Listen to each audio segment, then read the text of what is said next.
Hello, నేను చంద్రబాబును మాట్లాడుతున్నా.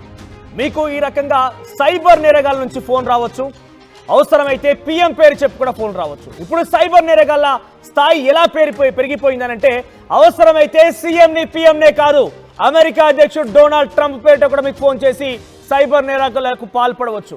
మీరు బహుశా నిజంగానే ఫోన్ వచ్చిందని భావిస్తే గనక మీరు పొరపాటు పడ్డట్టే.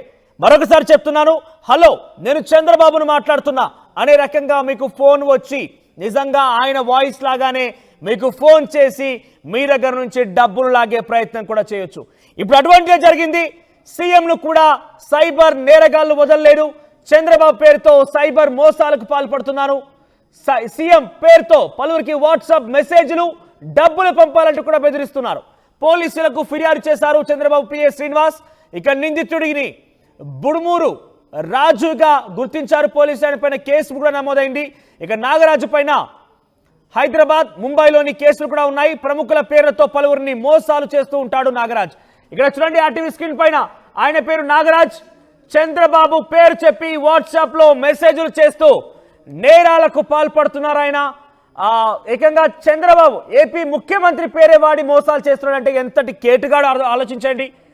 ఏకంగా ఆయన పేరు చెప్పి బ్లాక్మెయిల్ చేసి సైబర్ నేరాలకు పాల్పడుతున్నాడంటే ఎంత కరుడు కట్టినటువంటి ఒక సైబర్ నేరగాడు ఆలోచించండి. ఎస్, ఇకపైన మీకు ఇటువంటి ఏదైనా ఫోన్లు వచ్చినా, ఇటువంటి మెసేజ్లు వచ్చినా డెఫినెట్గా అవి ఫ్రాడ్ అని గమనించండి. ఎట్టి పరిస్థితుల్లో కూడా ఎంత ప్రజాప్రతినిధి అయినా, ప్రజా శ్రేయస్సు కోరినా నేరుగా ఫోన్లు చేసి మీ సమాచారం తెలుసుకునేంత రాజకీయ నాయకులు ఎవరూ లేరు. పొరపాటు పడకండి. సీఎం పేరు వాడొచ్చు, పిఎం పేరు వాడచ్చు, అవసరమైతే అమెరికా అధ్యక్షుడు డొనాల్డ్ ట్రంప్ పేరు కూడా వాడొచ్చు. వాటికి మాత్రం మీరు లొంగారనుకో ఇక మీ పైసలు హాంఫర్ట్. ఒక్కసారి జేబుకు చిల్లు పడిందంటే తిరిగి వెనక్కి రావడం ఎట్టి పరిస్థితుల్లో సాధ్యం కాదనేది విషయం గమనించాలి. మరొకసారి చెప్తున్నా, హలో నేను చంద్రబాబును మాట్లాడుతున్నా రకంగా మాట్లాడి మీ నుంచి దోచుకునే ప్రయత్నం చేయొచ్చు. హలో నేను రేవంత్ రెడ్డిని మాట్లాడుతున్నా అని చెప్పి కూడా మీ నుంచి దోచుకునే ప్రయత్నం చేయొచ్చు. వాట్సాప్ మెసేజ్ల ద్వారా, ఫోన్ల ద్వారా, తదితర సోషల్ మీడియా ప్లాట్ఫామ్ల ద్వారా మీకు కొంతమంది అనుమానాస్పదంగా ఈ రకంగా మెసేజ్లు చేసినా, ఫోన్లు చేసిన వెంటనే సైబర్ క్రైమ్ పోలీసులకు సమాచారం ఇవ్వండి. అంతేకాని మీరు అమాయకంగా వాటికి లొంగిపోతే కనుక మీ జేబుకు చిల్లు పడుతుంది. జేబుకు చిల్లు పడితే ఆ తర్వాత ఎంత గీ మారి గగ్గోలు పెట్టి ఏడ్చినా కూడా అది రావడం సాధ్యం కాదు. సో ఒకసారి మా ప్రతినిధి రాజేష్ దగ్గరికి వెళ్దాం. అసలు ఏం జరిగింది, చంద్రబాబు పేరుతో ఈ వ్యక్తి ఎటువంటి ప్రయత్నం చేశాడు, ఎంత రాబట్టే ప్రయత్నం చేశాడు తెలుసుకుందాం. ఎస్ రాజేష్, సో ఏం జరిగింది? ఈ నాగరాజ్ అనే వ్యక్తి ఎన్ని రోజులుగా వ్యవహారం సాగిస్తున్నాడు? వాట్సాప్ ద్వారా ఇంతవరకు ఎవరెవరికి మెసేజ్ చేశాడు, ఎవరెవరిని టార్గెట్ చేశాడు, ఎంత రాబట్టే ప్రయత్నం చేశాడు? ఆ వివరాలు ప్రస్తుతం పోలీసులు సేకరిస్తున్నారు. ప్రస్తుతం నిందితుడు బుడమూరు రాజుగా గుర్తించినటువంటి పోలీసులు నాగరాజు పైన ప్రస్తుతం హైదరాబాద్, ముంబైలో కూడా కేసులను గుర్తించారు.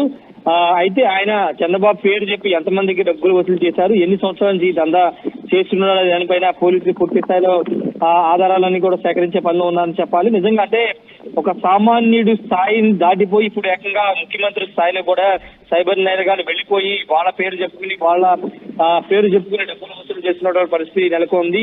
ఈ నేపథ్యంలో సైబర్ క్రైమ్ వాళ్ళు కూడా అప్రమత్తమయ్యారు. ముఖ్యమంత్రి పేరు చెప్పుకుని ఈ చేస్తున్నటువంటి నాగరాజుని ఖచ్చితంగా అదుపులో తీసుకునే అవకాశం కనబడుతుంది. అతని ద్వారా పూర్తి స్థాయి సమాచారాన్ని రాబట్టే అవకాశం కనబడుతుంది. తెలుగుదేశం పార్టీని టార్గెట్ చేసినట్టుగా కనబడుతుంది. సైబర్ నేరగాలు కానీ సైబర్ క్రైమ్ ఇదంతా కూడా తెలుగుదేశం పార్టీని టార్గెట్ చేసినట్టు స్పష్టంగా కనబడుతుంది. నాగరాజు వివరాలు తెలుస్తున్నాయా? నాగరాజు ఏపీ ప్రాంతానికి సంబంధించిన వ్యక్తేనా? ఆయన ఎవరిని టార్గెట్ చేశాడు? ఇప్పటివరకు ఈయన వ్యవహారం ఎలా బయటకు వచ్చింది అసలు? అంటే చంద్రబాబు పేరు చెప్పి ఇలా డబ్బులు వసూలు చేస్తున్నారని కొంతమంది ఇచ్చిన సమాచారం మేరకు పోలీసులు అతన్ని గుర్తించి అతని గురించి విచారణ చేపడుతున్న పరిస్థితి. ప్రస్తుతం పోలీసులు ఇంకా అతని అదుపులో తీసుకున్నట్టు తెలుస్తలేదు. ఆంధ్ర ప్రాంతానికి చెందిన వ్యక్తిగానే ప్రస్తుతం నాగరాజుగా గుర్తించారు. అయితే ప్రస్తుతానికైతే అతన్ని సాయంత్రం లోపు అరెస్ట్ చేసే అవకాశం కూడా ఉందని తెలుస్తుంది. అరెస్ట్ చేసిన తర్వాత పూర్తి స్థాయిలో అతని దగ్గర నుండి సమాచారం సేకరించి ఎందుకు ఈ విధంగా చేస్తున్నారు, ఎవరి ద్వారా ఇదంతా చేయిస్తున్నారనే సమాచారం కూడా రాబట్టే అవకాశం అయితే ముందు. ప్రస్తుతానికి అతడు పోలీసుల అదుపులో ఉన్నారనే ఒక ప్రచారం జరుగుతున్నప్పుడు పోలీసులు అయితే నిర్ధారించట్లేదు. ఎందుకంటే హైలీ కొంత కాన్ఫిడెన్షియల్ సంబంధించినటువంటి మ్యాటర్ కాబట్టి, ముఖ్యమంత్రి స్థాయికి సంబంధించిన వ్యక్తిగా వ్యవహారం కాబట్టి పోలీసు కొంత గోప్యత మెయింటైన్ చేస్తూ ఉన్నారు. పూర్తి స్థాయిలో అతను అదుపులో తీసుకున్న తర్వాత అతను ఇలాంటి స్కాములు ఇంకెంతమంది చేశారు, కేవలం చంద్రబాబు పేరు ఉపయోగించారా, లేకపోతే నారా లోకేష్ గారిని, లేకపోతే గతంలో ఉన్నటువంటి ముఖ్యమంత్రి జగన్ పేరు కూడా ఉపయోగించి ఈ విధంగా చేశారా, అతనికి సహకరిస్తున్న వాళ్ళు ఎవరు, ఇవన్నీ ఆరాలు కూడా పోలీసులు అయితే వివరాలు సేకరిస్తున్నటువంటి పరిస్థితి. పూర్తి స్థాయిలో అప్రమత్తంగా ఉండాలని మాత్రం పోలీసులు సైబర్ క్రైమ్ పోలీసులు అయితే చెప్తున్నారు. ఎందుకంటే రాజకీయ నాయకులు కానీ లేకపోతే వ్యాపారవేత్తల పేర్లు చెప్పిన ఈ విధంగా బెదిరింపులు పాల్పడుతున్న వారు పట్ల అప్రమత్తంగా ఉండాలని పోలీసులు కానీ సైబర్ క్రైమ్ వాళ్ళు చెప్తున్నప్పటికీ మోసాలు అయితే ఆగట్లేదని చెప్పాలి మనం. రాజేష్, అంటే ఆయన దగ్గర నుంచి రికవరీ చేస్తారు అరెస్ట్ చేసే సమయంలో ల్యాప్టాప్లు, ఫోన్లు, డబ్బులు, నగదు ఇంకేదైనా రికవర్ చేశారు ఆయన దగ్గర లభించిందా? ఖచ్చితంగా అంటే పెద్ద వ్యవస్థను మెయింటైన్ చేస్తుంటారు సైబర్ నేరగాళ్ళు. ఎందుకంటే వాళ్ళు ల్యాప్టాప్లు కానీ ఫోన్లు కానీ సిమ్ కార్డ్స్ ఎప్పటికప్పుడు మారుస్తూ ఈ నేరాలకు పాల్పడుతుంటారు. కాబట్టి వాటిని నాగరాజు దగ్గరున్నటువంటి మొత్తం ల్యాప్టాప్లు కానీ ఫోన్లన్నీ కూడా స్వాధీనం చేసుకునే అవకాశం కనబడుతుంది. అతను ఈ విధంగా ఇంకెంతమంది ఈ విధంగా బెదిరించి డబ్బులు వసూలు చేశారు, అసలు ఈ నెట్వర్క్ అంతా ఎక్కడ ఉంది, కేవలం నెట్వర్క్ మెయింటైన్ చేసే స్థాయిలో ఉన్నాడు ఆయన? నెట్వర్క్ మెయింటైన్ చేసి ఐటీ పైన అవగాహన కలిగే వ్యక్తి, లేదంటే కేవలం డబ్బుల ఆశ కోసం ఈ రకంగా ప్రయత్నం చేశాడా?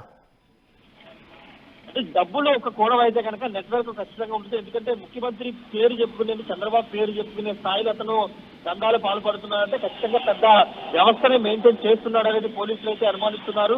పూర్తి స్థాయిలో అతను అదుపులో తీసుకుని విచారణ చేస్తే కనుక వాస్తవాలు బయటకు వచ్చే అవకాశం కనబడుతుంది. పోలీసులు మాత్రం ప్రాథమికంగా ఒక అంశాన్ని అయితే గుర్తించారు, పెద్ద నెట్వర్క్ ని మెయింటైన్ చేస్తున్నారు. కాబట్టి ఈ స్థాయిలో ఏకంగా ముఖ్యమంత్రి చంద్రబాబు నాయుడు పేరు చెప్పి డబ్బులు వసూలు చేస్తున్నారని పోలీసులు అయితే నిర్ధారించారు. పూర్తిగా అదుపులో తీసుకున్న తర్వాత విచారణ చేసిన తర్వాత విచారణలో పూర్తి స్థాయిలో వివరాలు వెల్లడించే అవకాశం కనబడుతుంది. మనోజ్, రైట్ రాజేష్. సో మొత్తం మీద నేను మీ చంద్రబాబును మాట్లాడుతున్నా అనే రకంగా కూడా మీకు ఫోన్ చేసి సైబర్ నేరగాళ్ళు నేరానికి పాల్పడవచ్చు, మిమ్మల్ని మోసగించి మీ దగ్గర నుంచి డబ్బులు కాజేసే ప్రయత్నం చేయొచ్చు. అటువంటిది జరిగింది ఆంధ్రప్రదేశ్లో. బుడమూరి నాగరాజు అనే వ్యక్తి, అదే ఆంధ్రప్రదేశ్ సంబంధించిన వ్యక్తి, ఆయన ఒక నెట్వర్క్ మెయింటైన్ చేస్తున్నాడా ఏంటనేది ఇంకా వివరాలు తెలియాల్సి ఉంది. కానీ వాట్సాప్లో చంద్రబాబు తరహాలో మెసేజ్ చేసి కొంతమంది నుంచి డబ్బులు డిమాండ్ చేయడం, బ్లాక్మెయిల్ చేయడం లాంటివి జరిగిందంటే ఎటకేలకు పక్కాగా సమాచారంతో నాగరాజుని పోలీసులు పట్టుకున్నారు. ఆయన దగ్గర ఏం లభించింది, ఇంకా నెట్వర్క్ ఉందా, ఇంకా ఏం జరిగింది అనే విషయాలు మాత్రం ప్రస్తుతం పోలీసులు ఇంకా లోతుగా విచారిస్తున్నారు. కానీ ఏదేమైనా మీరు కనుక అమాయకంగా ఈ రకంగా ప్రముఖుల నుంచి ఫోన్ వచ్చిందని కానీ, లేదంటే ఇంకా ఇతరత్ర అప్లికేషన్లు, బెట్టింగ్ యాప్స్ ఇంకా చాలా ఉన్నాయి. ఫ్రాడ్స్ జరిగేవి కేవలం ఫోన్ల ద్వారానే కాదు, ఇంకా చాలా ఉన్నాయి. ఇందుగలడు అందు లేడని ఎందెందు వెతికినా అందందు గలవాడన్న చందంగా ఫ్రాడింగ్ అనేది ప్రతి దాంట్లో జరుగుతోంది. మీ దగ్గర ఉన్నటువంటి డబ్బులను దోచేసేటువంటి ప్రక్రియ, మీ అమాయకత్వాన్ని ఆసరగా చేసుకున్నటువంటి ప్రక్రియ నిత్యం ఏదో ఒక కోణంలో నుంచి ఏదో ఒక రకంగా జరుగుతూనే ఉంది. దీన్ని అరికట్టాలంటే ప్రభుత్వాల బాధ్యత ఎంత అయితే ఉందో మీపైన కూడా అంతే బాధ్యత ఉంది. ఒక సామాజిక కర్తవ్యంతో అందరం కలిసికట్టుగా ఈ ఫ్రాడ్ని అరికట్టాల్సిన అవసరం ఉంది. మీరు గమనిస్తే ఇప్పుడు నేను కేవలం ఒక తెలంగాణ సంబంధించి ఒక హైదరాబాద్ ఉన్నటువంటి కమిషనరేట్ పరిధి వరకే చెప్తున్నాను. సుమారుగా 1800 కోట్ల రూపాయల ఫ్రాడింగ్ జరిగి ఈ రకంగానే డబ్బులు కాజేశారు.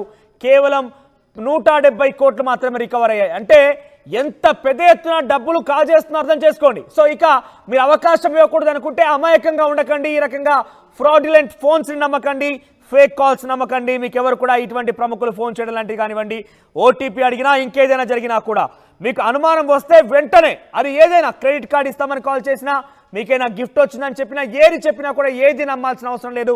మీకు అనుమానం కలిగితే వెంటనే సైబర్ క్రైమ్ పోలీసుని ఆశ్రయించండి, ఫిర్యాదు చేయండి. అంతేగాని అమాయకంగా మోసపోతే ఒక్కసారి జేబుకు చిల్లు పడిందా ఇక తిరిగి డబ్బులు సాధించడం ఎట్టి పరిస్థితుల్లో సాధ్యం కాదు. ఇక్కడ నాగరాజు చూశారు కదా, ఏకంగా సీఎం పేరు చెప్పే, చంద్రబాబు పేరు చెప్పే డబ్బులు కాజేసేందుకు ప్రయత్నం చేశాడు. ప్రస్తుతం కింద మీకు కనబడుతున్నటువంటి వ్యక్తి సర్కిల్లో ఆయన నాగరాజు చేసిన కనిపించే వ్యక్తే నాగరాజు. సీఎం చంద్రబాబు పేరిట అందరికీ వాట్సాప్ మెసేజ్ చేసి డబ్బులు కాజేసే ప్రయత్నం చేశాడు. ప్రస్తుతం పోలీసులు ఇంకా ఆయన బాధితులు ఎవరున్నారు, ఏ రకంగా డబ్బులు సంపాదించడానికి నెట్వర్క్ మెయింటైన్ చేశాడని కూడా గాలిస్తున్నారు. ఇప్పటివరకైతే ఆయన పైన హైదరాబాద్, ముంబైలో కూడా కేసులు ఉన్నట్టుగా తెలుస్తోంది.